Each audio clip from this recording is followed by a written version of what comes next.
la exposición de hoy, pues es enfermedad diverticular. Ay, perdóname tantito, Isaac, discúlpame. ¿Se pusieron de acuerdo para cómo va a ser el examen? ¿En dónde? Sí, doctora, acordamos, bueno, la mayoría lo pusimos a votación y la mayoría decidimos que el viernes en la 66. Perfecto, muy bien. Bueno, para ir pidiendo Bueno, una... doctora, yo tengo un punto de opinión, nada más que a mí también, bueno, a mí sí me complicara la 66, el día yo no tengo problema, pero sí ir a la 66, entonces, en caso que se pueda hacer en ICB, pero no sé los demás qué opinan. Lo que pasa es que si es de lunes a viernes, yo trabajo aquí en la 66 en la tarde, entonces no me puedo salir para ponerles el examen. Por eso les decía que si tienen problema con venir hasta acá, fuera en ICB, pero el sábado. Porque Okay. No, van a pues es tener que casi clases en las todos mañanas y no no puedo. quieren el sábado, pero está bien. Ajá, No, ok. está bien, yo, pues a ver, no se ¿Habrá preocupe. alguien que se pueda traer a Isaac desde allá para que el transporte no sea un problema, muchachos? No, pero sí lo dejamos, no, está bien. Yo lo puedo ayudar, doctora, yo no tengo problema. Sale. Sí, se ofrece. Muy bien, mira Isaac, Diego ya, o sea, puede traerte. De hecho, a mí se me hace mucho mejor que se queden de ver en ICB y se vengan en pocos carros hacia acá, porque el problema va a ser, o sea, va a ser varios los problemas. Uno de ellos es el estacionamiento. ¿Por qué? Porque lo cobran, porque no hay estacionamiento por fuera del hospital, tienen que entrar, es un cobro, son gastos que pues no están previstos, ¿sale? Entonces si se vienen muchos en un solo carro, quitan hasta eso de llegar tarde y disminuyen gastos y gasolina.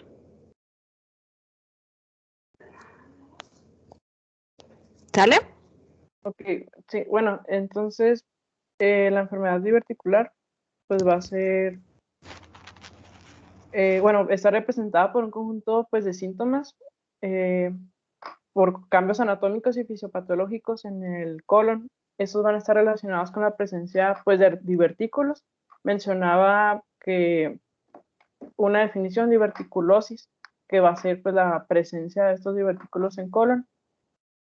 Entonces, estos cambios pues pueden ocurrir de manera más frecuente pues en el colon sigmoides, aunque pueden afectar casi todo el colon.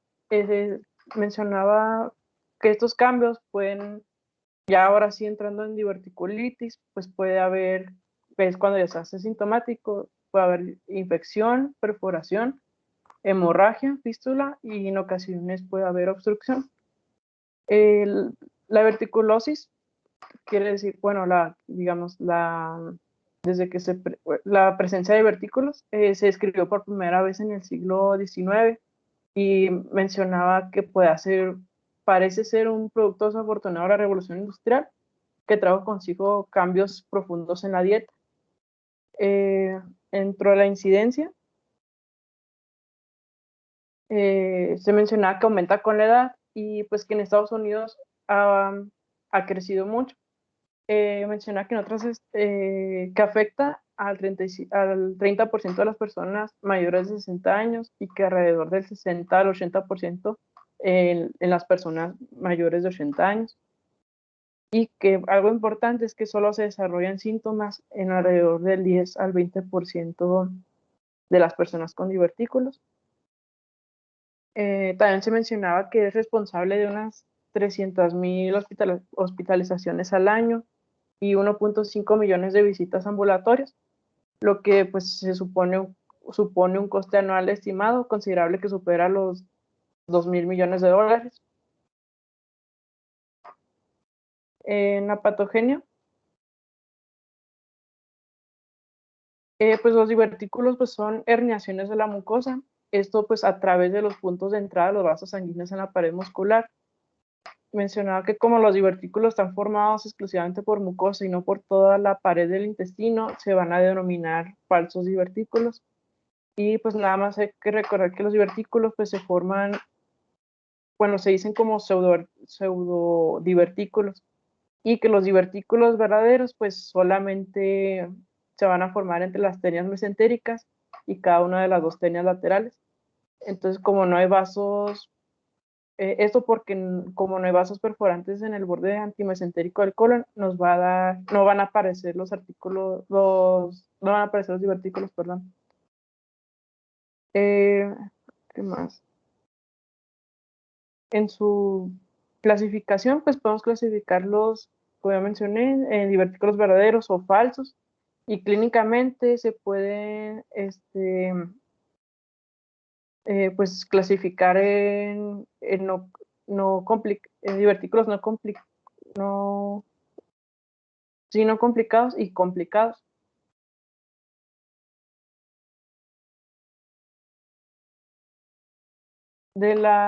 Bueno, aquí la diverticulosis y la enfermedad diverticular mencionaba que se puede ocurrir en cualquier parte del colon, pero mayormente pues se puede presentar en la parte izquierda, es decir, en el colon descendente y en sigmoides. Esto pues que va a involucrar la mucosa y la submucosa. También puede ocurrir del lado derecho, que esto más adelante veremos en las ocasiones especiales. Aquí que va a involucrar todas las capas colónicas. Mencionaba las diferentes como fases o síntomas, que digamos la única presencia de divertículos, pues lo podemos clasificar clínicamente una diverticulosis. Cuando existe una estasis fecal o una impactación fecal, podemos catalogarlo como una enfermedad diverticular sin complicaciones, pero aquí ya hay síntomas. Y también eso porque al momento puede haber evidencia macroscópica de inflamación diverticular, que es el de la imagen B. Y también puede ocurrir otras complicaciones como hemorragia, peritonitis, puede ocurrir un absceso o fístula o una diverticulitis aguda, y esto ya lo podemos catalogar como una enfermedad diverticular complicada. En la imagen B, es abajo y la izquierda, esa es una imagen de una enfermedad diverticular no complicada.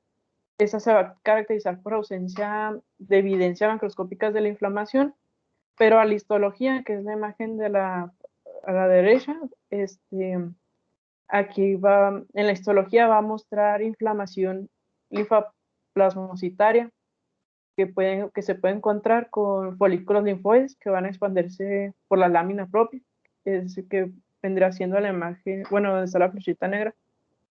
En la imagen C, pues mencionaba que los pacientes pueden tener dolor abdominal persistente después de una diverticulitis aguda. Y aquí, bueno, esto se mencionaba como posdiverticulitis, es decir, una recurrencia. Entonces, al momento de hacer endoscopía, puede no mostrar signos de inflamación, y pues que la inflamación generalmente se va a localizar pues en la parte inferior. Bueno, no siempre se va a mostrar inflamación, pero que cuando llega a tener una inflamación, generalmente se va a localizar en la parte inferior de la cripta por histología. Y en la última imagen, la D, aquí ya pues si ven la inflamación, pues ya es más evidente, se puede observar en la endoscopía, además de que hay infiltrado inflamatorio y crónico. También mencionaba que puede haber criptitis. Esa tabla lo saqué de un artículo, me gustó porque mencionaba los principales factores asociados a la incidencia de una diverticulitis, y mencionaba con el riesgo relativo, con un índice de confianza del 95%, venían los factores de riesgo, dependiendo en dieta, en estilo de vida y en medicamentos, además de las recomendaciones para la prevención. Por ejemplo, en la dieta mencionaba que, por ejemplo, una persona que consume fibra, altas cantidades en fibra, era un riesgo pues protector. Si se fijan, tiene 0.59. Eso se asocia a un factor de protección. Entonces, las recomendaciones que llega a decir el artículo, pues es que hay que incrementar la dieta en fibra. También en las nueces, si se come 2 veces a la semana, 2 o más, hay un factor, bueno, hay un riesgo relativo de 0.80 y también me recomendaba el incremento de consumo. Pero, por ejemplo, en las dietas que son como occidentales, mencionaba que hay un riesgo del 1.58, es decir, hay riesgo de presentar diverticulitis. Entonces, la recomendación es reducir las grasas y la comida refinada. Además, uno de los factores pues, que son de mayor riesgo son las carnes rojas, con un riesgo relativo de 1.58. También como recomendación, pues hay que reducir el consumo del estilo de vida. La única que es factor protector, perdón, es la actividad física. Entonces, pues la recomendación pues, es incrementar esta actividad, pero la obesidad, un índice de masa corporal mayor de 30, el tabaquismo o el alcoholismo, pues son factores pues, de riesgo. Y de los medicamentos, también mencionaba que pueden, bueno, lo tengo más adelante en la fisiopatología, el consumo de AINES o corticosteroides, algunos opiáceos y hormonas, pues nos incrementa este factor, este riesgo para presentar diverticulitis. Entonces, como recomendación, pues es, ¿cómo se dice? Como evitarlo, ¿sí? Evitar pues, la ingesta.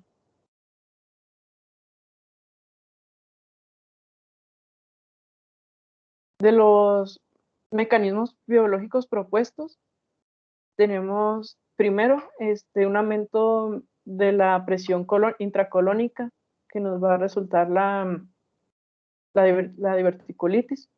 Mencionaba que puede ser por anomalías neuromusculares, perdón, como las alteraciones del colágeno y del sistema nervioso entérico.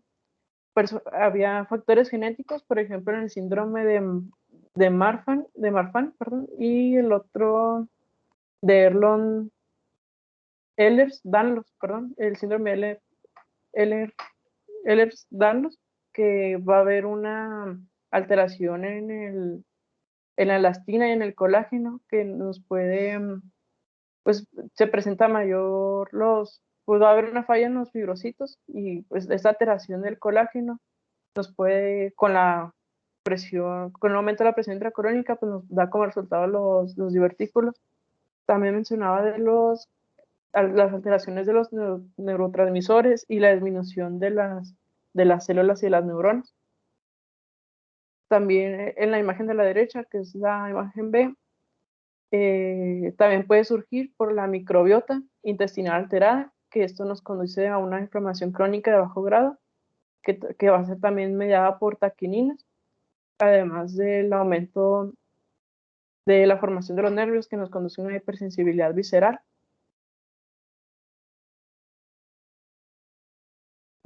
El tercer propuesto es por las alteraciones de la microbiota intestinal y también que nos va a dar una disfunción de la barrera de la mucosa y la inflamación, que puede ser por por inflamación y por un traumatismo local, esto por un fecalito, que son, bueno, aquí pues va a haber una estasis bacteriana que nos va a causar la formación del fecalito y pues eso ya entra como complicaciones de la diverticulitis.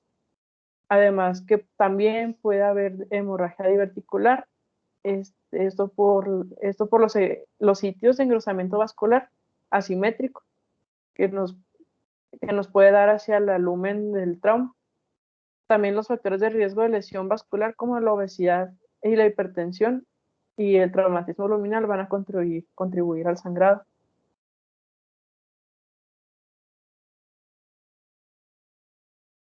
Bueno, entonces de las etiologías, pues tenemos que la edad, los factores genéticos de la dieta y el estilo de vida nos puede causar anormalidades neuromusculares y un aumento de la presión intraluminal que nos puede dar la presencia de divertículos en el colon. Entonces, una alteración de la microbiota o de los metabolitos además de un bajo grado de inflamación y un aumento de la regulación de las taquininas, que nos da una hipersensibilidad visceral, pues se puede presentar una diverticulitis asintomática. También, como tal, el aumento del, bueno, una disminución en la dieta y o sea, baja en fibra o el consumo de carnes rojas o el alcoholismo o tabaquismo, más un estilo de vida, perdón, pues sin ejercicio, por decir así, nos puede alterar la microbiota, que nos por consiguiente, nos da una disfunción en la barrera de la mucosa, más la inflamación, pues ya nos da como tal la diverticulitis. Y factores como la edad, genéticos, además de un trauma luminal o de una remodelación vascular, pues nos puede dar la hemorragia diverticular. Al momento de hacer la evaluación o el diagnóstico, pues tenemos que tomar en cuenta que la diverticulitis pues se va a producir por una perforación del divertículo del colon, que nos va a causar pues una inflamación pericólica, esto debido a la extravasación de líquido feculento a través del divertículo roto, lo cual nos va a dar como sintomatología un dolor abdominal localizado en el cuadrante inferior izquierdo y síntomas agregados. Se mencionaba la anorexia, náusea, fiebre y urgencia urinaria. La urgencia urinaria, se mencionaba que podía estar presente en la...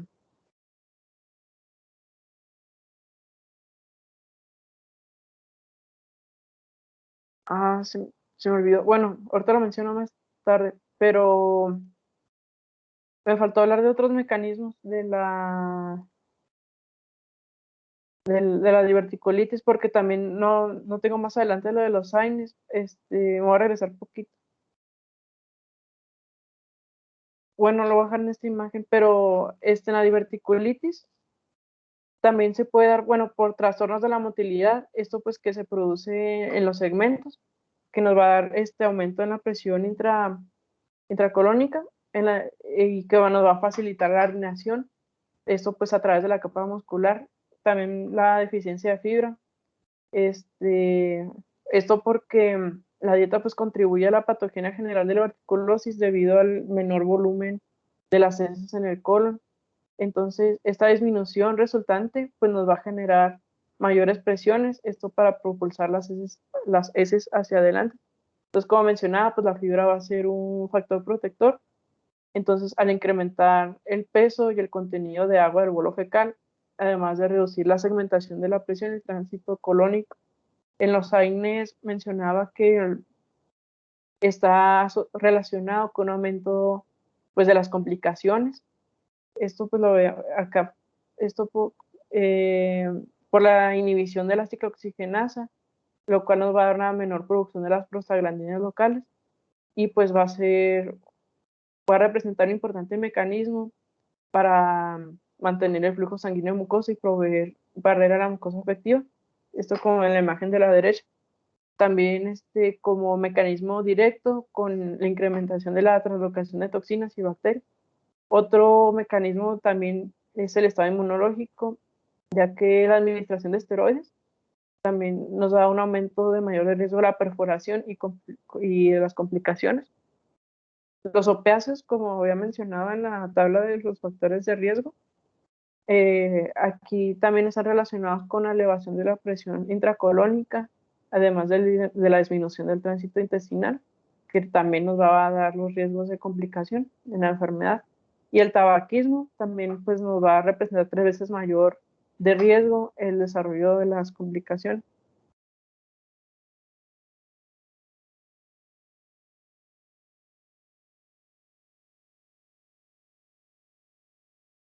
Se mencionaba también que al momento de hacer la exploración física, pues podemos encontrar distensión abdominal y sensibilidad. Esto debido a una peritonitis focal, esto en el cuadrante inferior izquierdo. Esto si la perforación está contenida. Además, también puede apreciarse una masa blanda en caso de que haya un flemón asociado. Y pues en caso de que encontremos peritonitis difusa con rebote y defensa, esto nos puede indicar que hay perforación intraabdominal libre con contaminación generalizada. Y eso es importante porque más adelante veremos el tratamiento y vamos a ver la clasificación de gravedad. Otro dato que podemos encontrar es la leucocitosis. Esto pues es un dato analítico frecuente y que puede hacerse el diagnóstico de diverticulitis obteniendo pues la anamnesis completa y la exploración física. ¿Qué más? Bueno, podemos hacer también estudios radiológicos o por imagen. Por ejemplo, los estudios de neuma opaco, en caso de que hagamos uno, pues solo nos va a proporcionar información sobre el lumen del colon. Y no sé, estos tienen la contraindicación en caso de que haya una perforación. Entonces, si vamos a realizar un enema de contraste, pues al menos el medio de contraste debe ser hidrosoluble. Entonces, mayormente, pues se considera la tomografía computarizada de abdomen y de pelvis como la prueba de referencia para la evaluación de diverticulitis aguda. La tomografía pues, nos va a dar información útil sobre la localización, la extensión y la gravedad de la enfermedad, así como los cambios patológicos fuera del colon. Esto, por ejemplo, un absceso o una fístula colovesical. Y la sensibilidad y especificidad que va a tener es de 98 y 99. Esto venía en el tratado de cirugía de la tercera edición, pero en otros artículos y en el Savison creo que no viene la sensibilidad y especificidad, pero en otros artículos mencionan una sensibilidad pues poco menor, son 85-95, y una especificidad pues poquito menor, o sea, de 90 a 95. Pero, o sea, nomás nos quiere decir que pues es la mejor pues herramienta. También podemos utilizar la ecografía y la resonancia magnética, perdón, pero que pues, nos puede ayudar en el diagnóstico, pero esto varía según la institución y pues las técnicas pues no son tan fiables o convenientes como la tomografía. Otro estudio que podemos realizar es la sigmoidoscopía, que debe abordarse con precaución. Esto en los casos agudos porque la distensión del colon podrían empeorar la perforación. Esa es una imagen de una tomografía de colon. Si se fijan en la parte pues, izquierda del colon, se puede ver la presencia de los divertículos. Si se fijan, son muchos. Bueno, las complicaciones que podemos tener de la diverticulitis puede ser hemorragia, podemos encontrar abscesos, perforación, fístula y estenosis. Y la estenosis pues, nos va a causar la obstrucción. Para el tratamiento, pues va a depender de la gravedad de la enfermedad. Esto pues al momento de la presentación y tenemos que dar un enfoque pues individualizado. La diverticulitis, pues, como mencioné, se puede dividir clínicamente en enfermedad no complicada y complicada. Y pues dependiendo de esto, pues va a ser el tratamiento.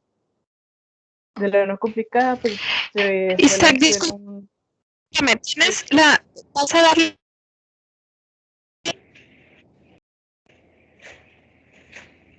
Doctor, se le corta poquito. Si quiere, mande mensaje por WhatsApp.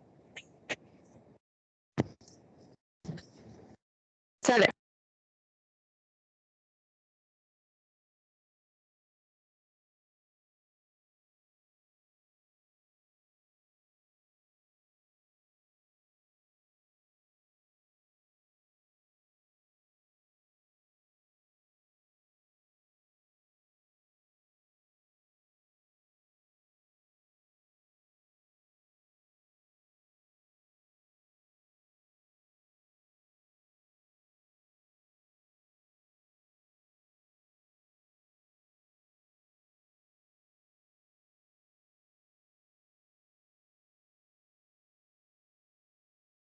Sí, doctora, más adelante viene la clasificación en la parte de diverticulitis, pues complicada. Ahí voy a mencionar más o menos qué se refiere a cada parte de los 4 y pues su tratamiento, más o menos en qué se basa cada uno. Pero sí lo voy a mencionar. Dale. Ok, porque Esto en cuanto a la más, clasificación es como vamos a decir si es complicada es o que no esto nada complicada, más, ¿sale? sí, esto nomás para que quede claro que pues es diferente el manejo en cada uno. Sale, Este, perfecto.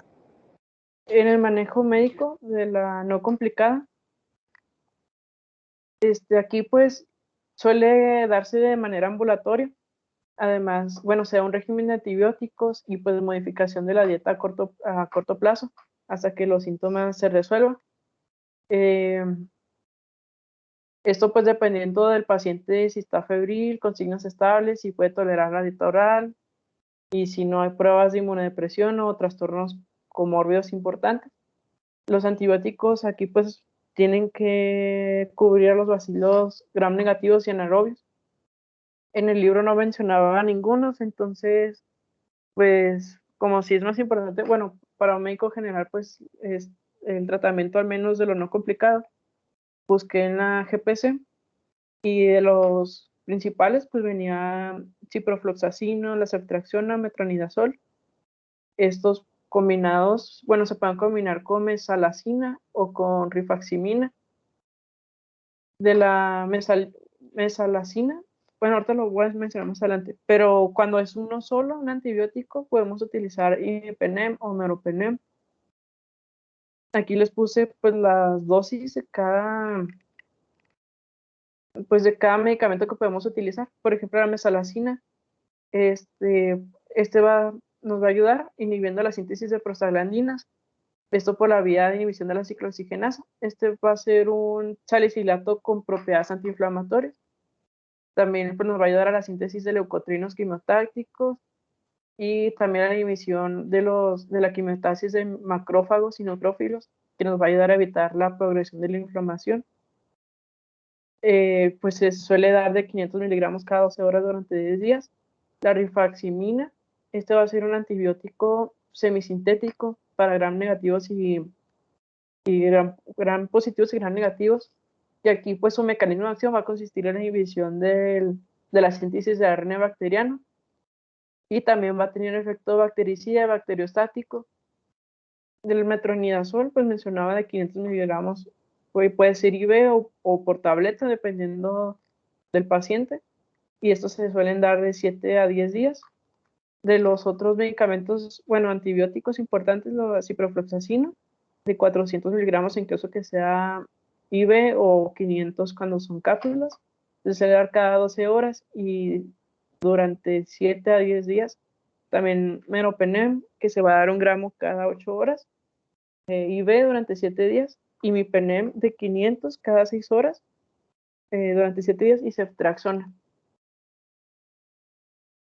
Entonces, después de la resolución de los síntomas, se debe hacer una colonoscopia, esto a las 4 o 6 semanas, esto para confirmar la presencia pues, de los divertículos y para excluir cualquier neoplasia u otros trastornos de colon, como la enfermedad de intestino irritable u otras colitis que podrían pues, simular o imitar los síntomas de la diverticulitis. Mencionaba que también podríamos utilizar la colectomía programada. Esto pues se utiliza para eliminar el segmento afectado por el colon, que por lo general pues va a ser el colon sigmoideo. Y pues al final se realiza una anastomosis primaria del intestino restante sano. Y pues también un aspecto importante es que después de la colectomía sigmoidea pues se debe hacer anastomosis hasta recto superior. Eso para reducir el mínimo riesgo de una enfermedad recurrente. En la diverticulitis complicada, Ok, perdóname, Isaac, te voy a volver a interrumpir. Sí. En ese tipo de cirugías programadas, no nada más es cuando tienen diverticulitis no complicada, ¿sale? es en pacientes que tienen la diverticulitis, pero recurrente, ¿ok? Si tienen solamente un proceso de enfermedad diverticular y no ha generado otros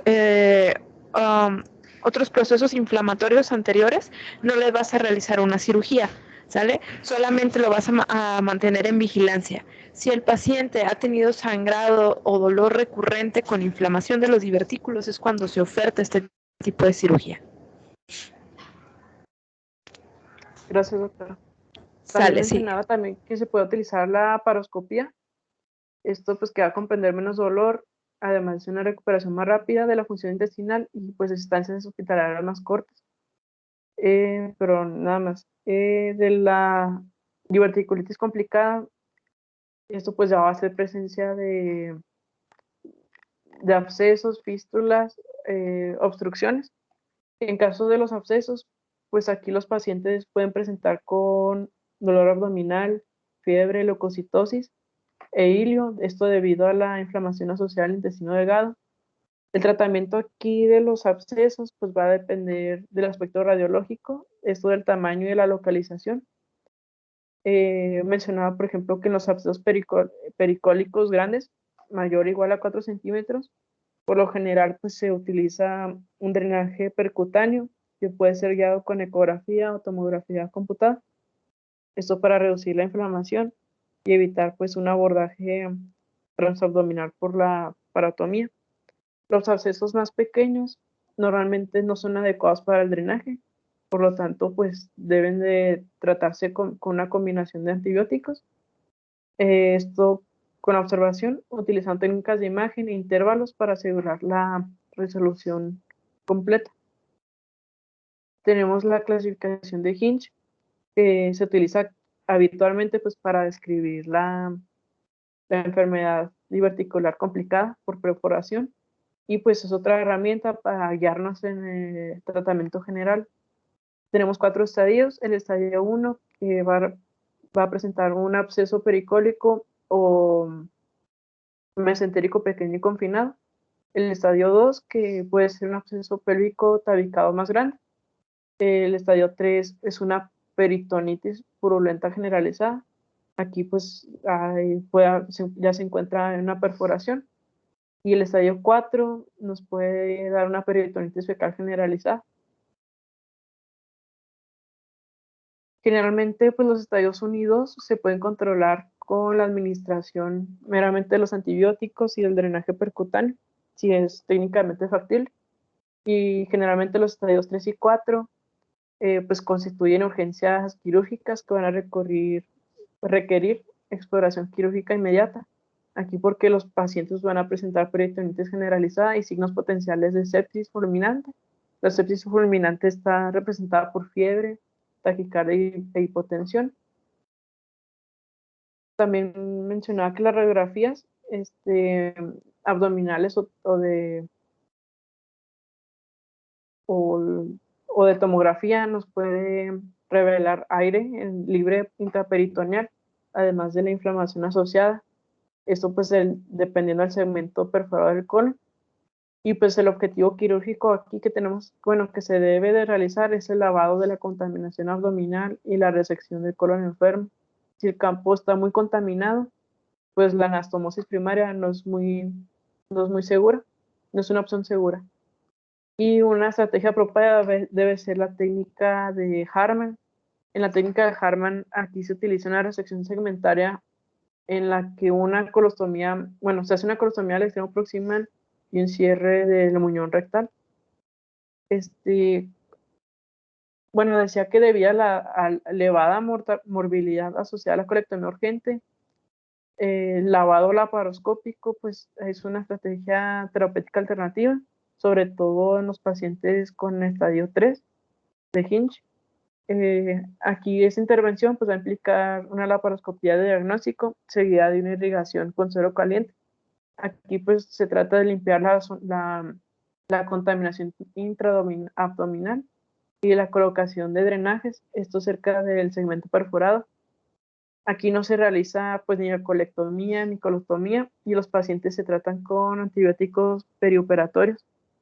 También se vigilan estrechamente después de la operación para asegurar que se haya resolvido la peritonitis.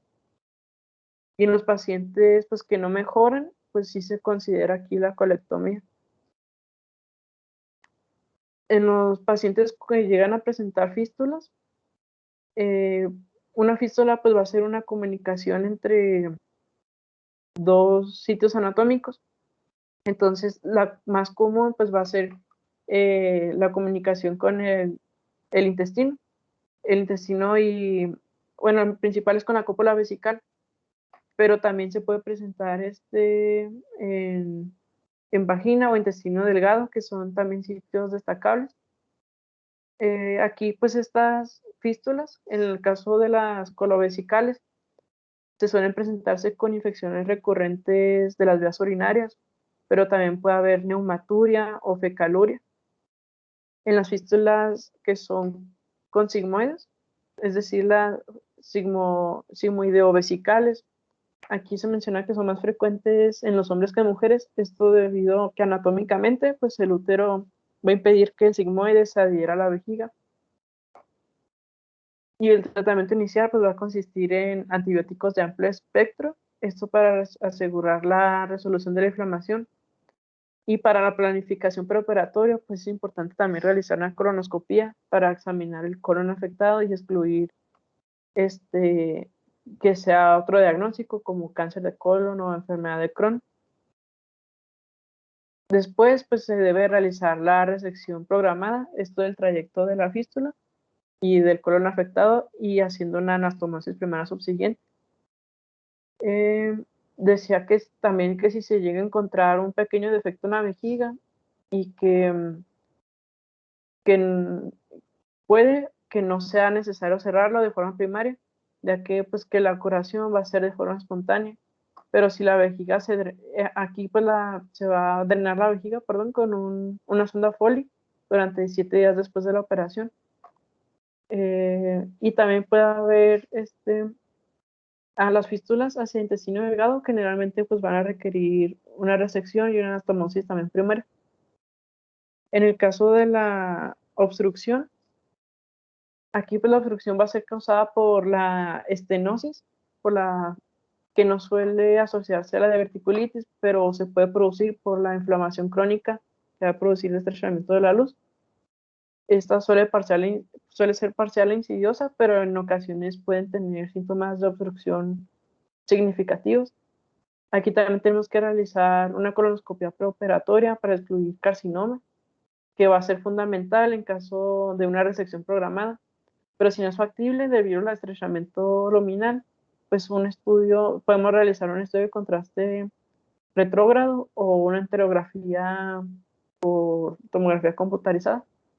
Esto pues nos va a ser útil para evaluar el resto del colon proximal.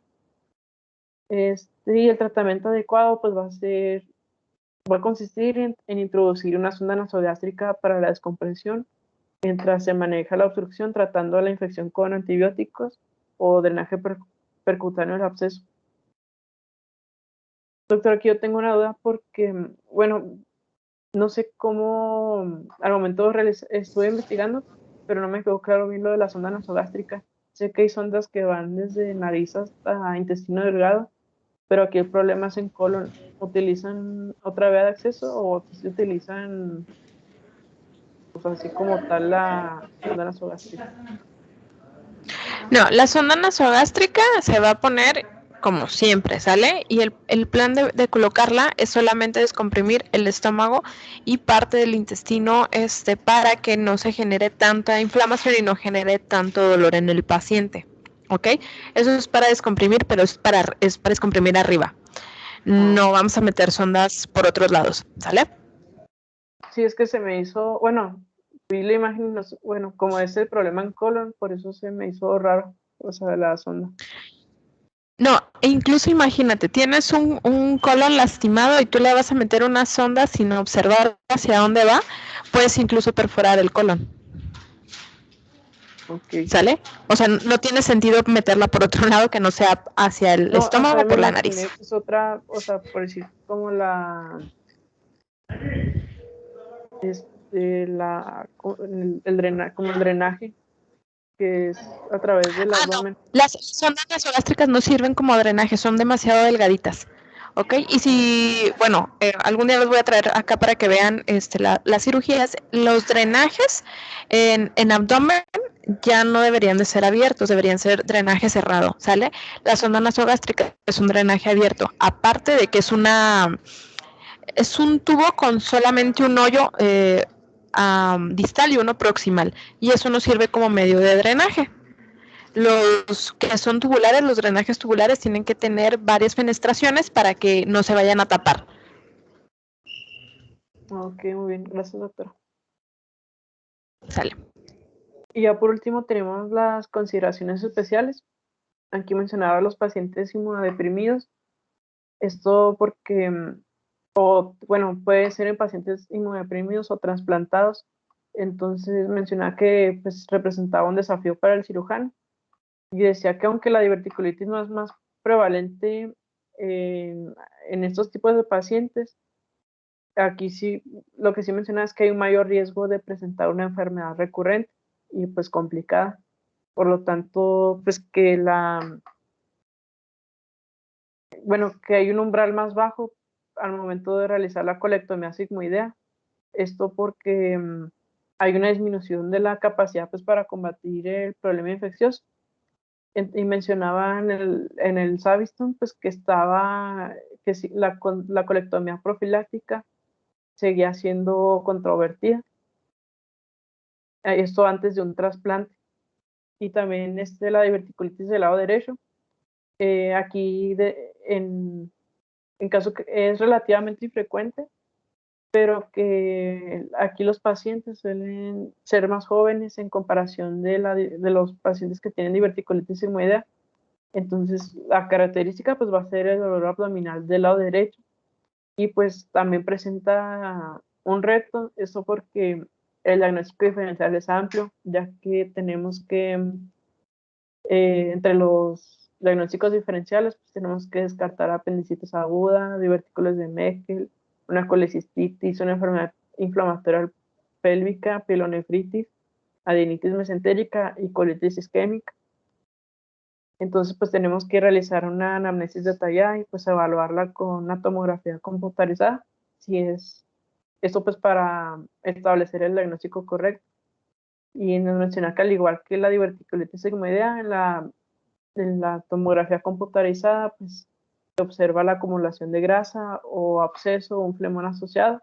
Eso pues a diferencia de los otros diagnósticos diferenciales. También que en ese tipo de pacientes pues suelen tener episodios recurrentes y que se debe de considerar aquí la resección y la colectomía derecha. Y también la diverticulitis en pacientes jóvenes, esto porque, mayormente vimos en la epidemiología pues se va a presentar a partir de los 60. Y aquí mencionaba pacientes jóvenes, pues pacientes menores de 50 años. Aquí decía que se consideraba como más virulenta y que se asociaba a peores resultados clínicos y a mayores tasas de recurrencia, por lo que también se recomendaba una resección programada después de un episodio. Esto por la probabilidad pues, de recurrencia. También mencionaba que no recomiendan la resección programada, esto teniendo en cuenta solo la edad, sino pues también que tengan pues otras características de la enfermedad. O sea, no solo basarnos pues en la edad, más bien lo que decía. Y pues sería todo de enfermedad diverticular por mi parte. No sé si tengan alguna duda o algo. Yo sí, Isaac, tengo una pregunta. ¿Cómo voy a diferenciar entonces en un paciente que llega a la consulta con dolor abdominal de una enfermedad diverticular, de colitis, o incluso de una apendicitis?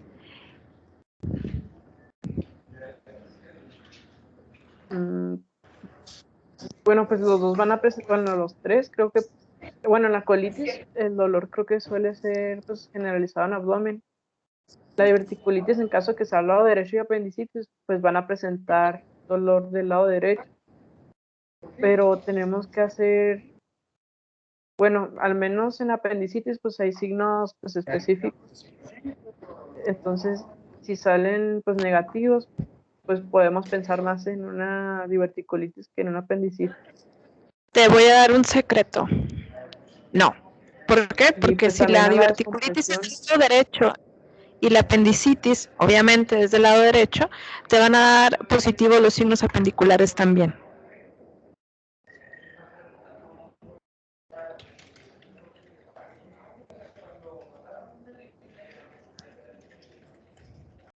Ok, bueno. Doctora, ¿podría repetirlo, por favor? Sí, ok. En pacientes que tienen diverticulitis del lado derecho, ok, se puede confundir con apendicitis porque los signos apendiculares van a ser positivos. ¿Por qué? Porque las maniobras que ustedes hacen, todas son para ver datos de irritación en el área. Entonces, si tienes datos irritativos dados por una enfermedad diverticular, también van a salir positivos, ¿sale? Esa no es la manera de diferenciarlo. Por eso es importante que hagan una buena interrogatorio al paciente. Las enfermedades apendiculares no tienen antecedente de dolor, ¿sale? Es un dolor que comienza y va en aumento, no incrementa y no ha aparecido antes. En los pacientes que tienen enfermedad diverticular, por lo general, es un dolor que ya había estado anteriormente, que va y viene en esa área, ¿ok? Es en pacientes mayores, o sea, aunque también las apendicitis se pueden dar. ¿Qué pasó, Diego? Como tal, no sería de inicio súbito, por decir algo, así como en una apendicitis. Ajá. Ok, ahora, necesitamos entender algo para empezar, de la enfermedad diverticular en cualquier parte del cuerpo. Es generada por una debilidad en la pared, en algún lugar en donde entra algo. En este caso serían los vasos. En el duodeno, cuando los vimos, fue en los lugares en donde entra el colédoco y el conducto pancreático. ¿Sale? Entonces, si entra o sale algo en esa área, va a haber una posible debilidad de la pared y es en donde se va a generar el divertículo. Y en el colon se da más del lado izquierdo, precisamente porque es donde se genera mayor presión o aumento en la peristalsis, porque el bolo de ese lado, o la materia fecal, ya como tal es dura, ¿sale? Ya se absorbió el agua en la mayor cantidad. Entonces, en esta área es donde vamos a tener mayor presión y con eso se puede generar el divertículo. ¿Por qué en los pacientes, aquellos que tienen una disminución de la fibra o un aumento en alimentos sin fibra se genera? ¿Por qué? Pues es sencillo. ¿Por qué? Porque tenemos un aumento de la presión mayor para poder pasar esa materia fecal. En todos los pacientes que tengan disminución en la motilidad intestinal también se da, ¿ok? Por estasis bacteriana. En aquellos pacientes que tienen colitis, que tienen periodos en los que aumenta la peristalsis con aumento de la contracción y después pasan por periodos de estreñimiento, también. Otra de las cosas que tienen principalmente estos pacientes es antecedente de estreñimiento crónico. ¿Okay? Esos pacientes se van a quejar y te van a decir, yo soy bien estreñido, yo voy cada 3 días al baño nada más y con dolor y tengo que pujar, aumento de la presión, y eso nos va a generar un aumento de la presión dentro del colon y con eso se forman los divertículos. Cuando ya está formado el divertículo, no quiere decir que vayan a tener sintomatología, como lo dijo su compañero. Se genera la sintomatología hasta que se inflama. Y se va a inflamar, ¿por qué? Porque podemos tener una estasis de materia fecal dentro del divertículo, y con eso se va a generar una inflamación y va a haber microperforaciones. Las microperforaciones van a generar todavía más inflamación y con eso dolor. Cuando las microperforaciones se hacen más grandes, cuando empezamos a tener una peritonitis, ya sea purulenta o fecaloide. ¿Ok? Entonces, cuando tenemos periodos constantes de inflamación recurrentes, el proceso inflamatorio pega una víscera con otra, en este caso el sigmoides o el colon, con ya sea otra asa intestinal o principalmente es la vejiga, porque la vejiga, sus paredes son delgadas, generan inflamación constante y con eso se genera una comunicación, ¿sale? Y todos esos pacientes se tienen que meter a quirófano. Entonces, la diferencia que van a hacer ustedes en el consultorio es no tanto con, o sea, sí, con la clínica y con los antecedentes del paciente. Otra de las cosas, en estos pacientes hagan favor de darles analgésicos, ¿ok? Estos pacientes van a tener dolor y van a tener dolor muy fuerte, constante. Entonces, a estos pacientes se les puede dar analgésico, antiinflamatorio y se les dan los antibióticos. Los antibióticos como el imipenem o el meropenem solamente son de uso intrahospitalario porque no hay tabletas, son IVs. ¿Sale? En pacientes que tienen una diverticulitis, que la van a manejar por externo, o sea, que lo van a mandar a casa y lo van a estar vigilando por externo, se les da el tratamiento con metronidazol y se les puede dar con algún otro antibiótico, ¿sale? Principalmente una cefalosporina. Y los tienen que mantener en vigilancia, porque en un paciente con una enfermedad diverticular puede complicarse. Más que todo en pacientes ancianos que tienen comórbidos. ¿Sale? Bueno, dudas o preguntas que tengan del tema.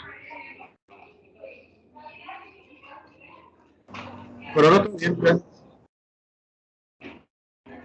¿Cómo? ¿No te escuché?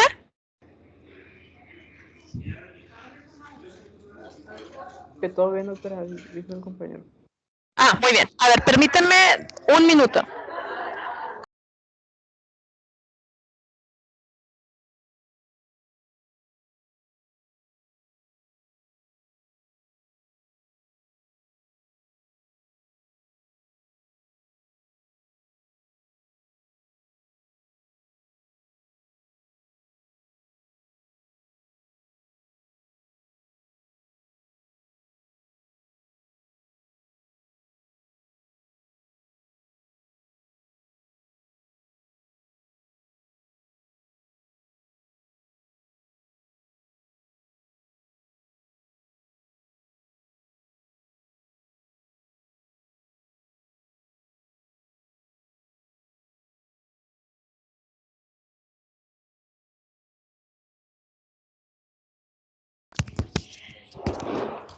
Muy bien, Alejandra. Vamos a comenzar con el tema.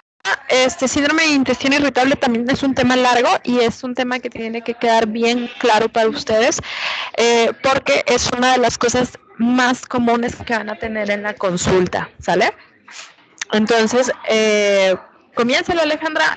Nos vamos a ir calmado. Ahorita yo creo que no la vamos a alcanzar a terminar, ¿sale? Ok, doctora.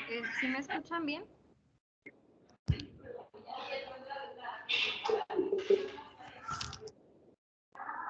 Bueno, si me dejo escuchar, me dicen. Para iniciar con el tema de síndrome de intestino irritable, tenemos que, como definición, trastorno funcional crónico caracterizado por dolor, distensión abdominal y cambios en el patrón evacuatorio. El Colegio Americano de Gastroenterología también definió que, además de esto, tiene que existir durante un periodo de 3 meses. Dentro de su prevalencia, se menciona que en general va del 10 al 20% de la población y que dentro de la población mexicana puede ser hasta un 35%, teniendo un predominio femenino de 2-1. Se hicieron varios estudios a lo largo de los años, en 2006, 2010, 2012 y 2020, utilizando diferentes tipos de clasificaciones que vamos a ver más adelante para estimar la prevalencia en México, y la prevalencia más reciente fue del 12.6%. Sin embargo, se mencionó dentro del el estudio que organizó estas publicaciones que hasta 2/3 partes de las personas que presentan el síndrome no acuden a consulta, y algunos que sí acuden a consulta se les da un diagnóstico diferente como colitis nerviosa o colitis funcional, entonces no se conoce realmente la prevalencia del síndrome. Dentro de los criterios diagnósticos que utilizamos, tenemos el de Manning. Este nos da 6 puntos, que son las heces sueltas al inicio del dolor que va a sentir el paciente, los movimientos intestinales más frecuentes también al inicio del dolor que se alivia con la defecación, distensión abdominal, la presencia de moco en heces y una sensación de evacuación incompleta. Después tenemos los criterios Roma, que estos se han ido actualizando a lo largo de los años. El Roma 1 casi no se utiliza, pero aún así lo puse como referencia. Este dictamina que debe ser al menos 3 meses con un dolor que se alivie a la defecación, que se asocie a cambios en la frecuencia de la defecación y también a un cambio en la consistencia. También menciona que debe haber 2 o más de un cuarto de las veces una frecuencia defecatoria alterada, una forma de las heces alterada, un pasaje alterado de la defecación, pasaje de mucosidad y un balonamiento o sensación de distensión abdominal. Y para los criterios Roma 2 y 3, hay estudios que utilizan Roma 2, hay estudios que utilizan Roma 3, y la verdad no les encontré mucha diferencia. Ambos dicen que tiene que haber al menos 12 semanas o más con dolor y al menos 2 de las siguientes características, que son que se alivie con la defecación, que hay un inicio asociado con cambio en la frecuencia y también con cambio en la forma de las heces. A ver, permítanme tantito, déjenme sacar a mis perros.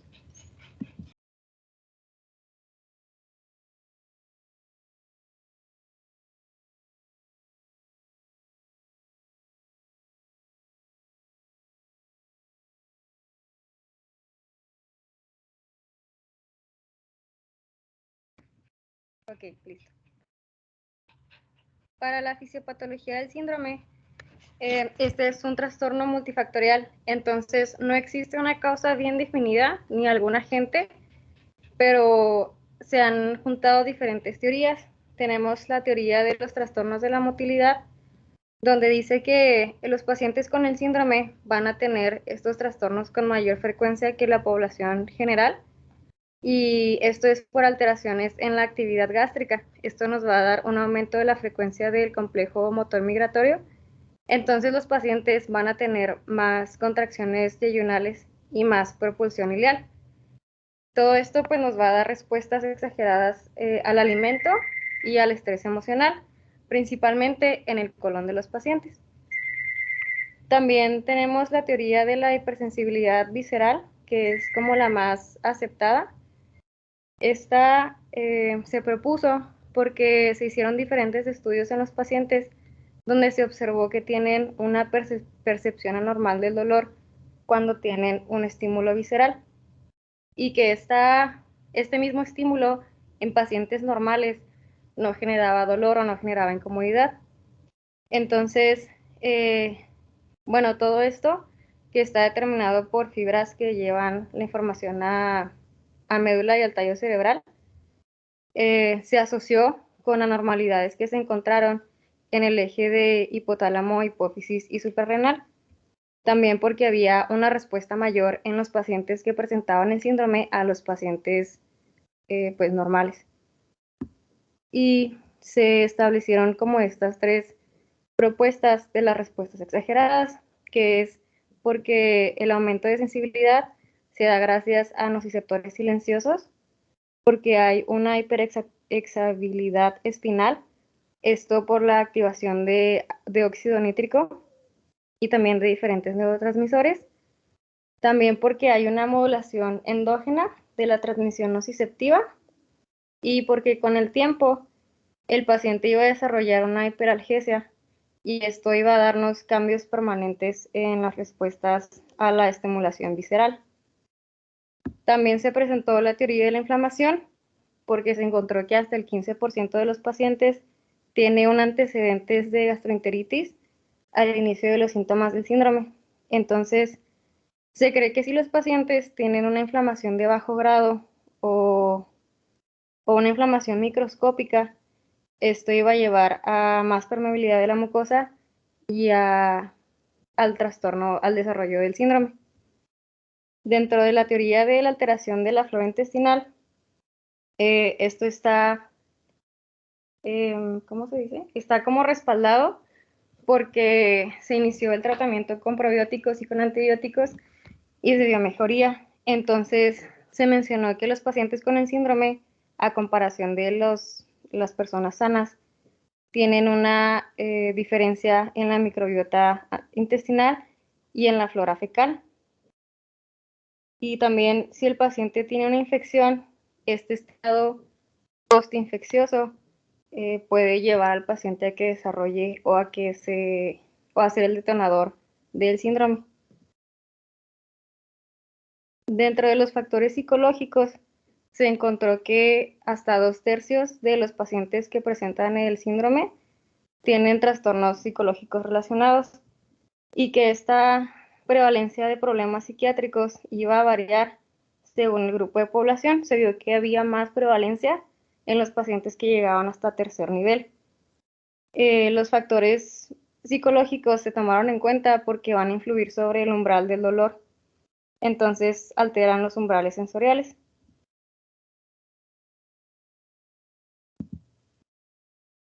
Y esta es un esquemita para ver de manera mejor que todo este síndrome va a estar influenciado por los factores ambientales, como son la genética. Si el paciente estuvo amamantando o no, también lo tomaron en cuenta. La dieta del paciente, el consumo de fibra y agua y algún tipo de infección que va a ir relacionado con la fisiología gastrointestinal y con los factores psicológicos, y todo esto en conjunto y va a afectar uno al otro para desarrollar o para detonar el síndrome. Dentro del cuadro clínico, el síntoma más frecuente o más prevalente es el dolor. Este va a localizarse principalmente en la parte baja del abdomen y puede ser una sensación de cólico o de calambre.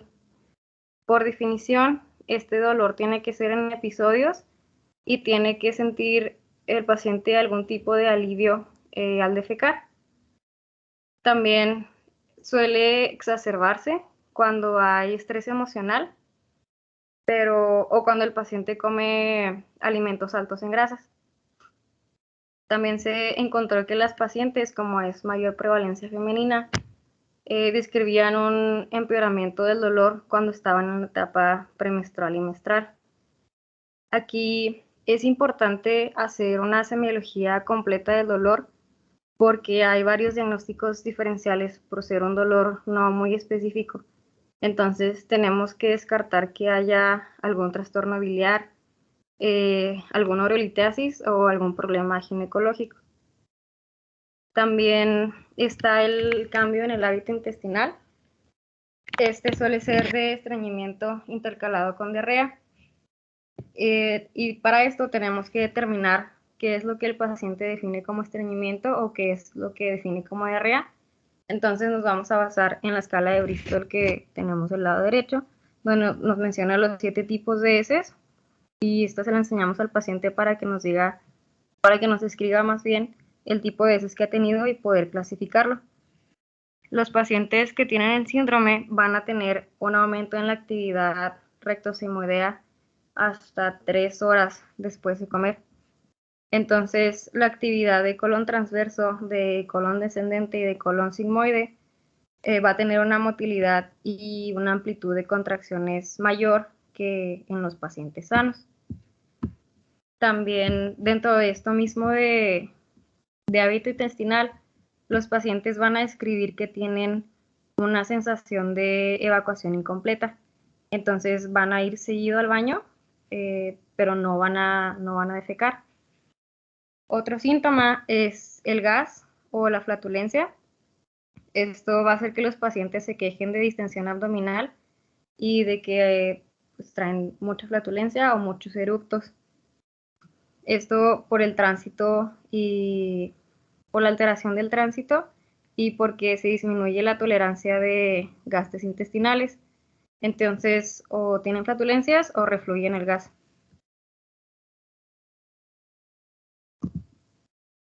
También se presentan síntomas del tracto gastrointestinal superior, hasta en un 25 a 50% de los pacientes.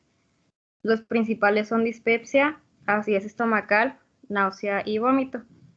Y esto más que nada nos va a sugerir que hay otras partes del intestino, además del colon, que pueden estar involucradas.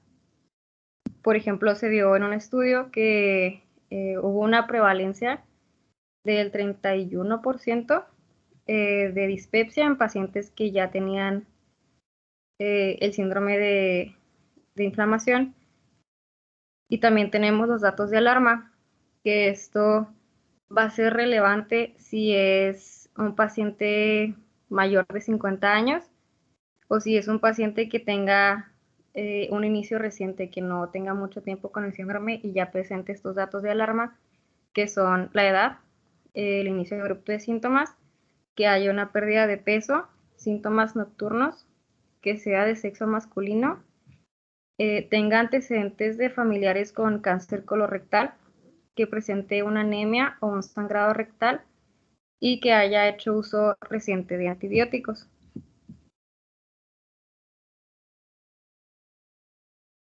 Dentro del síndrome se describen subtipos y para estos subtipos utilizamos otro criterio de Roma, que es el criterio 4. Tenemos el síndrome tipo E, que es con estreñimiento. Aquí el 25% o más de las deposiciones tienen que ser duras y el 25% o menos tienen que ser heces blandas. Aquí al menos una deposición diaria que esté alternada en contraforma nos puede decir más o menos hacia qué, si está hacia estreñimiento el paciente. Y luego tenemos el síndrome considerado D, que es el de diarrea, donde más del 25% de las evacuaciones deben ser líquidas y menos del 25% deben ser evacuaciones duras. Tenemos también el tipo M, que es el mixto, donde más del 25% de las veces que el paciente va a defecar hay heces duras y líquidas de la misma manera. Y también tenemos el que está no clasificado, donde los pacientes cumplen con los patrones diagnósticos para el síndrome, pero su patrón de heces no se puede catalogar en ninguno de los 3 subtipos anteriores.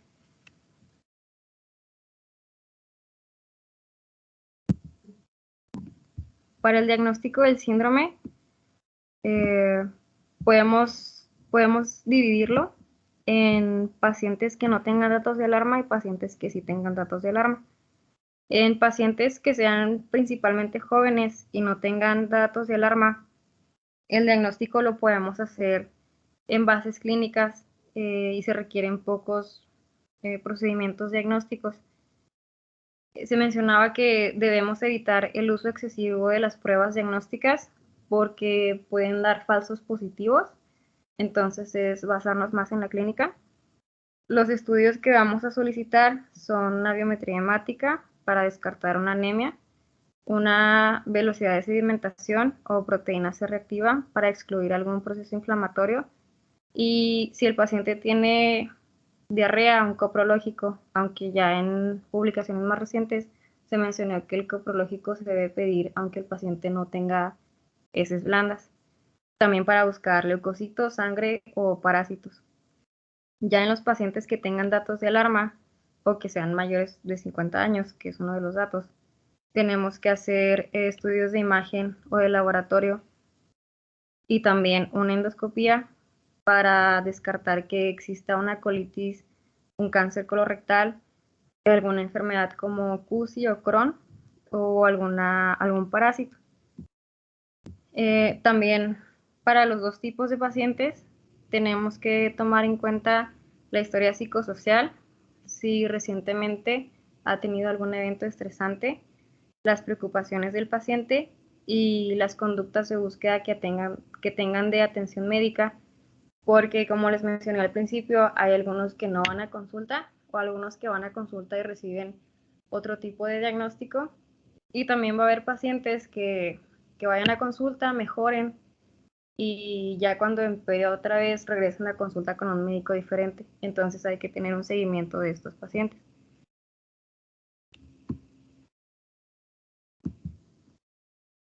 Dentro del tratamiento Una base muy importante va a ser la dieta que tenga el paciente, porque ciertos alimentos van a detonar o van a empeorar el padecimiento.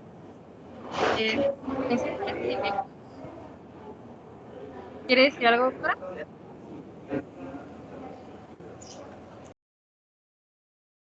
Ok, bueno.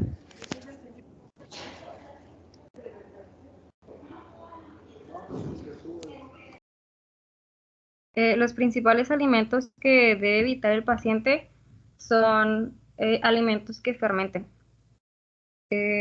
Principalmente, y la mayoría de los gastroenterólogos en México recomiendan que se evite cosas como col, como lácteos, porque pueden generar mucha intolerancia, como lentejas.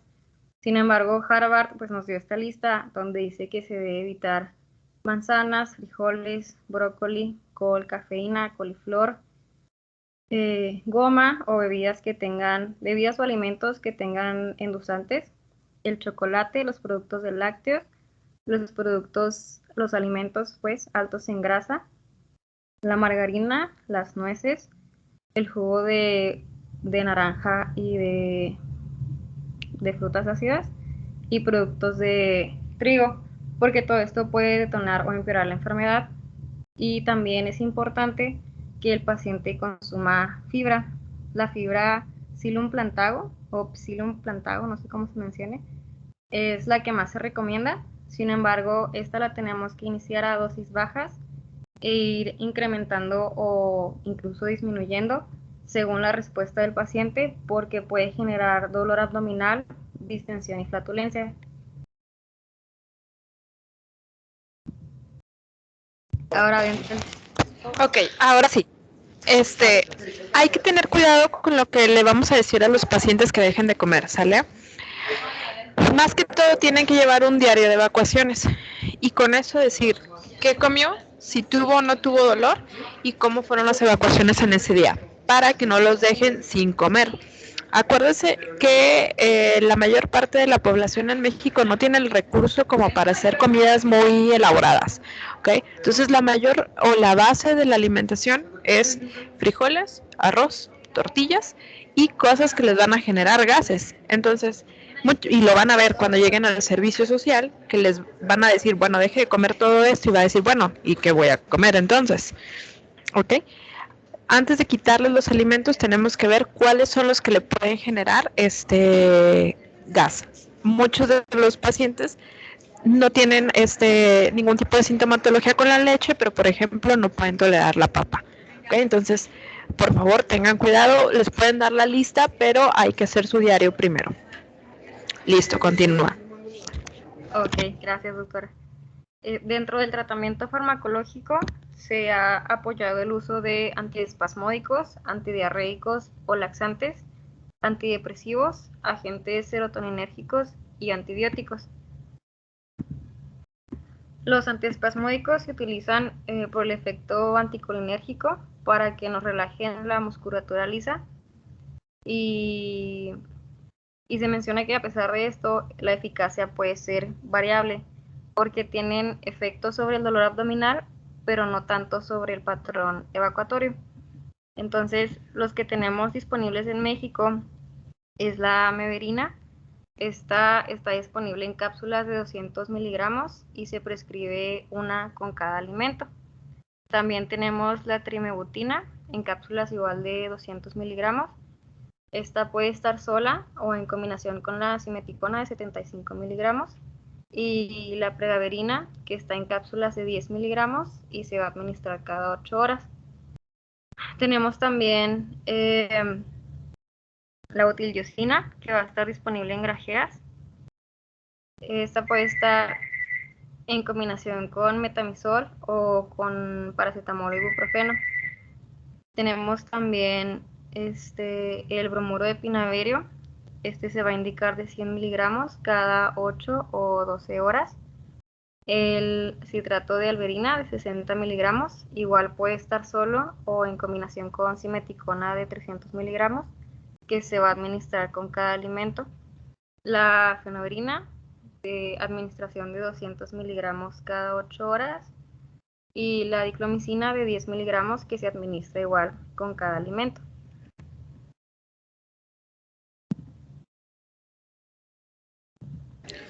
Ok, también hay otro medicamento que se llama bromuro de etilonio. Este también es un antiespasmódico, principalmente colónico, ¿sale? Entonces este funciona muy bien. Yo lo que he visto de todos estos medicamentos, los que mejor funcionan es la trimebutina con simeticona y el bromuro de etilonio.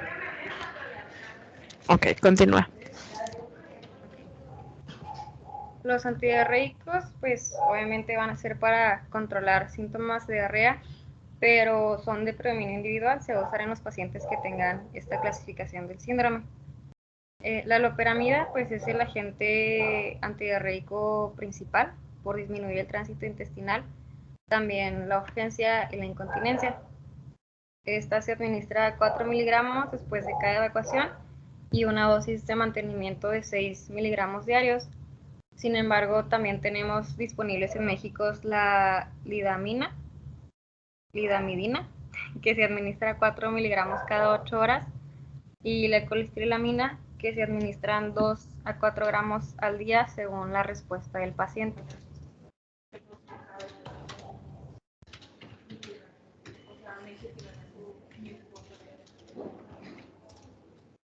Dentro de los laxantes, se menciona que los osmóticos son los laxantes de elección.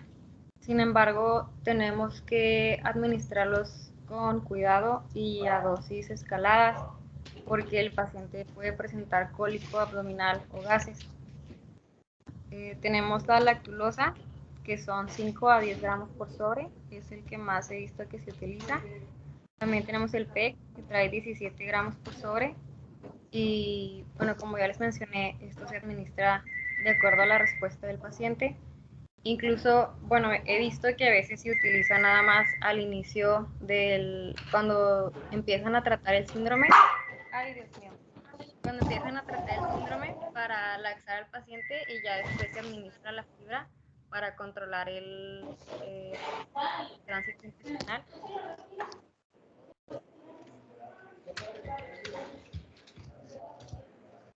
Para el uso de antidepresivos, estos están indicados porque van a actuar como analgésicos viscerales.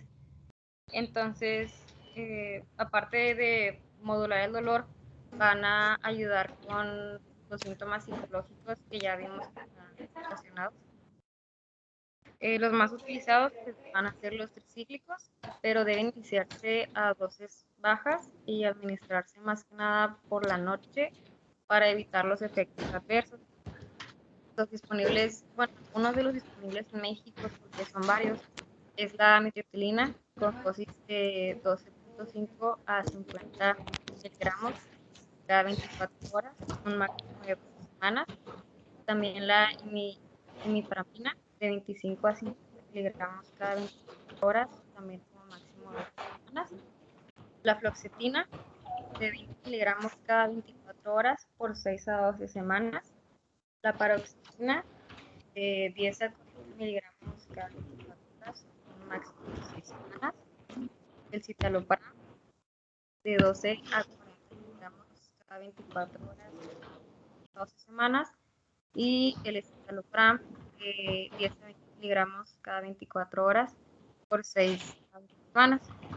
Sin embargo, pues, como ya mencioné, hay que tener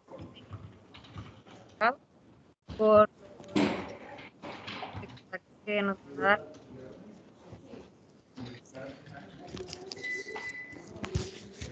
El antibiótico se vio en varios estudios que la fluoxamina de 400 miligramos cada 8 horas por un máximo de 14 días va a ayudar bastante basándonos en la teoría de que el paciente tiene una flora intestinal alterada detonado por una infección y que se vio un poquito más de mejoría en los pacientes que tienen el síndrome de diarrea.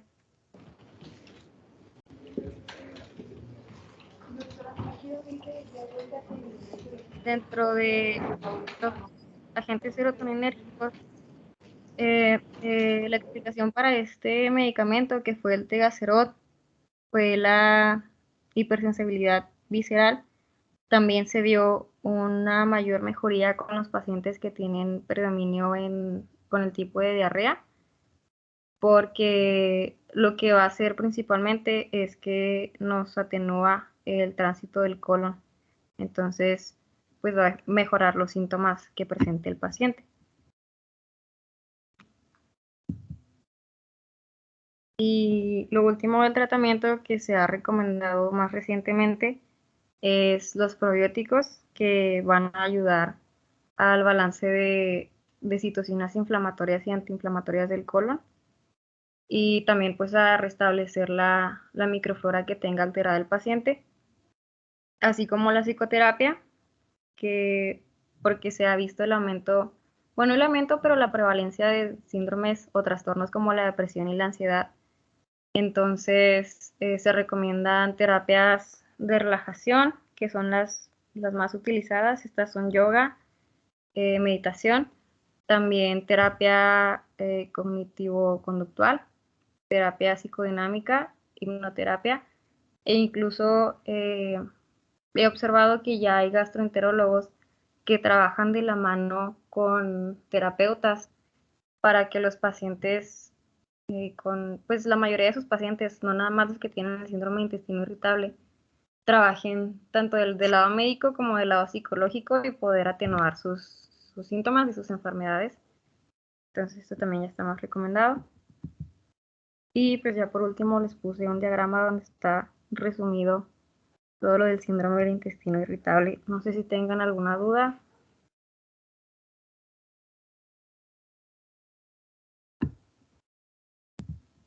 No, vale, todo bien. No, gracias, todo bien. Muy bien. Vale, yo tengo para la doctora, ¿cómo se escribe el nombre del fármaco que mencionó la doctora?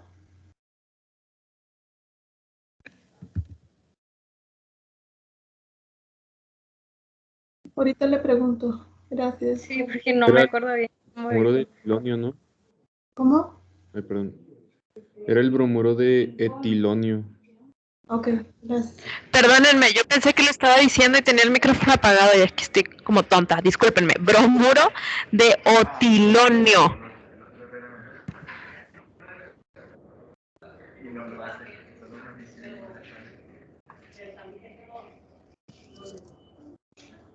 Ok, gracias.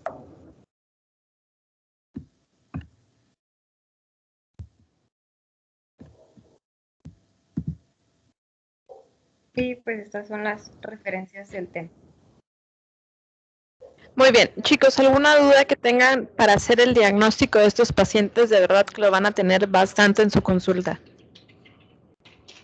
Doctora, lo que dijo del diario, ¿por cuánto se indica o cómo se le indica al paciente? Mientras están haciendo el diagnóstico, ok, no hay que olvidar que este es un diagnóstico de exclusión, o sea, tienen que primero ver que no tenga alguna otra patología, y esto se quedaría como lo último, ¿sale? Cuando tenemos este diagnóstico, cuando va a llegar el paciente con ustedes, va a quejarse de que tiene periodos de estreñimiento con diarrea y dolor constante abdominal, que se distiende muchísimo, que tiene muchos gases, que está eruptando todo el día y que no se puede poner nada apretado porque se inflama horrible, ¿okay? Entonces lo que van a hacer es darle el medicamento. Al principio, cuando llega con ustedes, van a lo mejor a hacerles un buen interrogatorio y le van a pedir que tenga en un cuadernito, así todos los días va a anotar qué fue lo que comió y cómo se sintió ese día. Y si tuvo o no algo estresante en ese momento. Acuérdense de lo que decía la doctora, es muy cierto. Esa es una de las patologías que va muy de la mano con psicología y psiquiatría. Si ustedes no quitan lo de base, que sería el proceso estresante psicológico que tiene la paciente, no le van a quitar el dolor. Tienen ese diario y es mientras están dando la terapéutica médica para que vean si funciona o no funciona. Esos pacientes son difíciles de tratar, ¿sale? Porque por lo general pues no pueden quitarle el factor estresante que es la vida en este caso, ¿sale? El trabajo, hijos, lo que sea, no se lo pueden quitar. Entonces, y se rehúsan bastante a ir con terapia psicológica. Entonces llevan el diario y intentan ver qué es lo que ayuda y qué es lo que disminuye el dolor para que ella misma también o para que ellos mismos se den cuenta de la mejora que han tenido dependiendo de qué es lo que hacen con el día a día. ¿Cuánto tiempo? Entre 4 y 6 semanas, más o menos.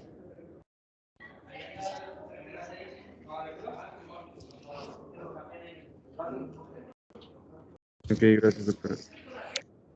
Muy bien. ¿Alguien más tiene alguna duda? Doctora, yo tengo una pregunta, pero no es como tal referente del tema. Es sobre mi tema de exposición. Sí, dime. Es que era tumores malignos y benignos de colon, pero tanto en el Savington como en el tratado de cirugía nomás encontré malignos. Quiere que busque otras fuentes para ver si encuentro los benignos. Sí. Sale, doctora. Gracias. Sale. Muy bien, chicos. Bueno, entonces. Doctora, yo tengo una duda. Ay, bueno, creo que Jessica. Sí, perdón. Bueno, no es referente al tema, pero en el examen va a venir todo intestino delgado y todo intestino grueso, ¿verdad?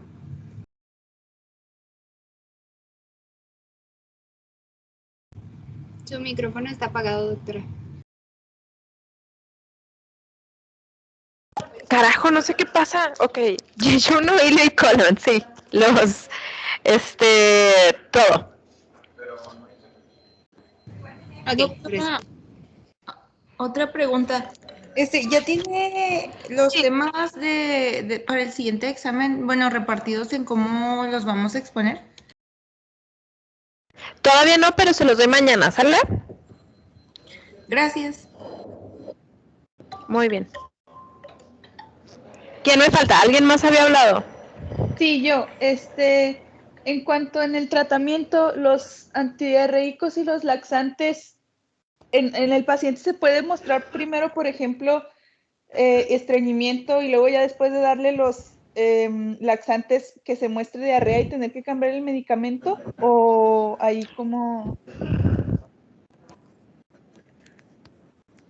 Ok, esto es dependiendo de qué sería lo predominante en tu paciente. Si tu paciente tiene más que todo cuadros diarreicos, es cuando vas a dar la loperamida y tienes que darlo en dosis mínimas, porque si no vas a generar que vire al estreñimiento y entonces ahí te va a llevar, ¿ok? Yo en lo particular, la verdad es que no me gusta utilizar ni laxantes ni antidiarreicos porque los pacientes viran de un lugar a otro, o sea, de estreñimiento de diarrea a estreñimiento, ¿ok? Y no son cuadros como tal diarreicos muy agudos que les vaya a generar una deshidratación o algo severa. Solamente son a lo mejor 2 o 3 evacuaciones líquidas en el día y luego el siguiente día tienen periodo de estreñimiento. Entonces, si ustedes están jugando con los laxantes y con los antidiarreicos, van a generarle más inflamación y dolor al paciente. Esto solamente, yo les digo, que solamente se los den en casos que sea algo que les esté generando cambios en su día a día, o sea, que te diga, no puedo salir de la casa porque me la paso con diarrea. Entonces, le das el medicamento antidiarreico.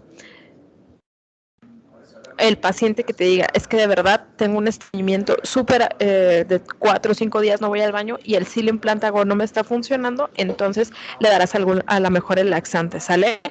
Pero en aquellos pacientes en los que viren muy rápido de uno a otro no tiene caso. Déjenlos mejor porque si no van a batallar mucho más. Ok, de acuerdo, gracias, doctora. Muy bien, ¿alguien más?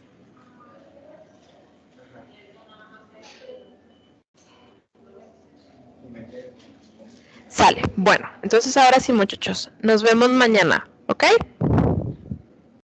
Doctora. Gracias, doctora. Hasta mañana. Sale, hasta mañana. Hasta Bye. mañana.